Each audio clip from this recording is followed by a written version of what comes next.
Hey, what's up, cats and kittens? And shout out to all my cerebral lights. It is me, the Cerebral Diva, and I'm back with another episode of In the Loop.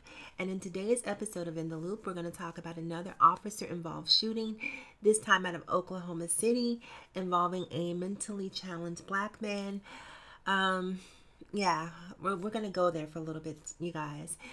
But before we do that, if you'd be so kind as to do yourself a favor and do me a solid as well, take a second to hit that subscribe button. And after you've done that, take another second to hit that tiny little bell so you can turn on your alerts. And that way you will be kept in the loop. Now, before I go on my diatribe about this police-involved shooting, I want you guys to take a look at the footage. And after you've done that, I'll be right back and we will discuss. They shot up the whole store. I bet you there's bullet holes all in the windows, in the doors. They shot a lot. A 29-year-old man is dead this evening after an officer-involved shooting today at a North Tulsa convenience store. A large crowd quickly gathered across the street, shouting at officers, carrying signs, and throwing things over the crime scene tape. News on 6 has live team coverage on the scene, covering every angle of this breaking news story. Let's begin with Emery Bryan. Emery? Well, 2 Tulsa County deputies and 1 police officer fired shots at 29-year-old Joshua Barre as he was at the door of this convenience store here at 46th Street North and MLK. He was taken to a hospital, but he died shortly after. The confrontation that ended here was actually started some ways distance away from here. He had been followed here by deputies who were making their 4th attempt in 10 days to take him into custody for a mental health evaluation. The deadly confrontation ended with law enforcement firing shots and a 29-year-old man dead. Witnesses said police and deputies converged in the parking lot following Joshua Barre, who they said had 2 knives. They got out their cars, walked up to the door, and started shooting.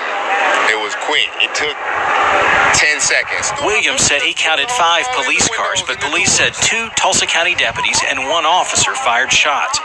Williams said Barre quickly went inside and came back out. He turned around to go back in the store. When he turned around, they started shooting. The dead man is Joshua Barre, who lived about a mile from where he died. Deputies were trying to take him in for a mental health evaluation after neighbors and his mother reported erratic behavior.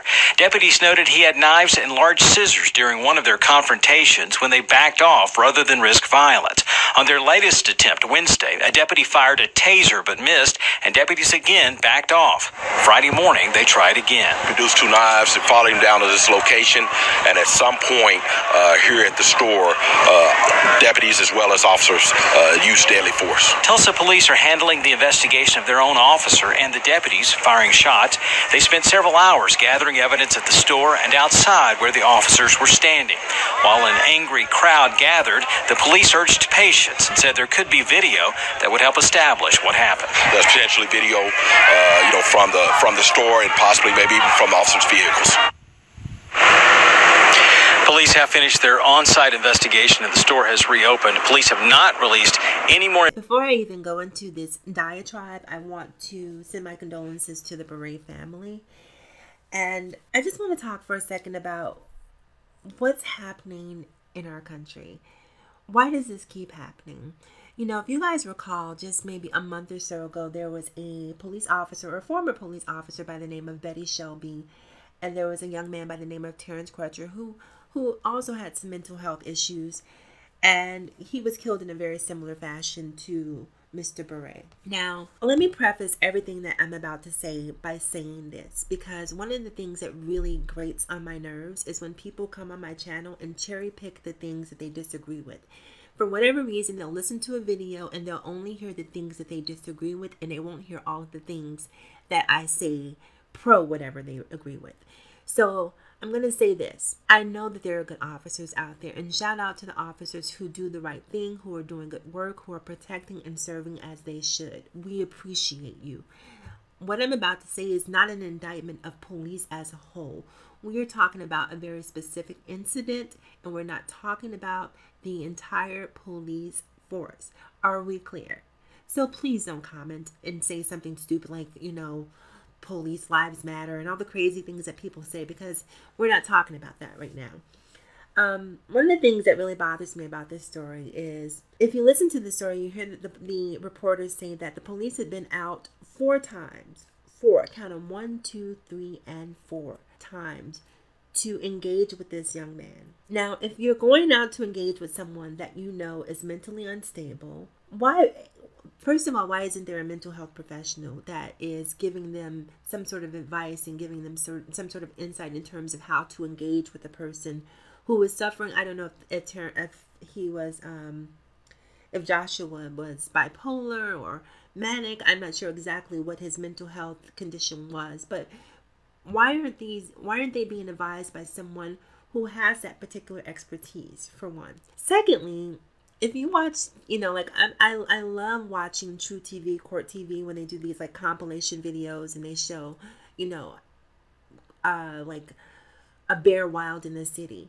If you've seen those videos, I've seen where they've used beanbags and tranquilizer darts. Essentially they've used non-lethal methods to subdue a wild animal. But for whatever reason, when it comes to a black man, non-lethal is not an option. It's deadly force. That's the only thing they think, that's the only recourse for whatever reason they believe that they have.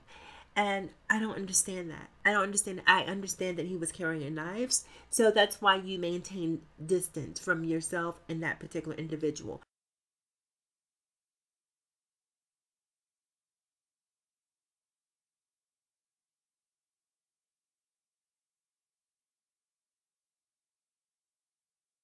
And another thing that frustrates me is every single time that one of these incidents occur, rather than looking at what happened, they immediately begin this whole character assassination. They start pulling up the person's criminal record and really trying to vilify them and essentially deify the officer or nullify the officer from accountability by turning this person into sort of this super villain who essentially deserved what happened to them.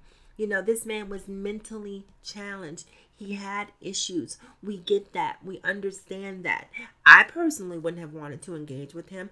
I understand that. But to me, shooting a tranquilizer dart, shooting a beanbag, using some other the rubber bullets. I mean, there's so many other options that you have to get a person to be compliant beyond deadly force. If you maintain a safe distance from yourself and the perpetrator, a knife can only go so far. You know what I mean? So it doesn't seem like anyone's life was an immediate threat as long as you maintain a safe distance. And it's just so frustrating to me as a civilian that just seems like the logical option. But for whatever reason, when it comes to police officers, it's just like the wild, wild west when they're engaging with black men. And I'm so sick and tired of that. And while I'm on black people, I have to say this. One of the things that frustrates me with my people is, every time we see one of these incidents occur, we hear people on the opposite, all lives matter. And if black lives were so important, how come you guys don't get upset with what's happening in Chicago? And how come you don't get upset about black on black crime? And we do. First of all, people are very upset about black on black crime. There are marches, there are community organizers every single day trying to do something to counteract black on black crime. Unfortunately, it's not newsworthy. So because it's not newsworthy, you don't hear it on CNN. You definitely don't hear it on Fox. But please understand that it is happening in the communities that we live in every single day. And just because you're not privy to it via the media doesn't mean that black people aren't working hard to counteract what is happening in our communities. So know that before you speak. And if you really want to know what's happening, go to those communities and see, versus sitting behind a keyboard and telling us what we need to do. So having said that, you guys, I really want you to chime in. Please leave your comments below, and please be respectful, because I have absolutely no issues, no qualms whatsoever with hitting the block and delete button. So if you want to waste your time writing a crazy comment, by all means go right ahead, but it'll be a waste of your time, not mine. Having said that, like, comment, subscribe, and please share if you feel so inclined. Remember to follow me across all social media platforms. That's Facebook, Instagram, Snapchat, and Twitter. And remember, it's better to be pissed off than pissed on. And also, remember to live better, love harder, and think smarter. It is me, the Cerebral Diva, and I will talk to you guys again soon. Have a great day.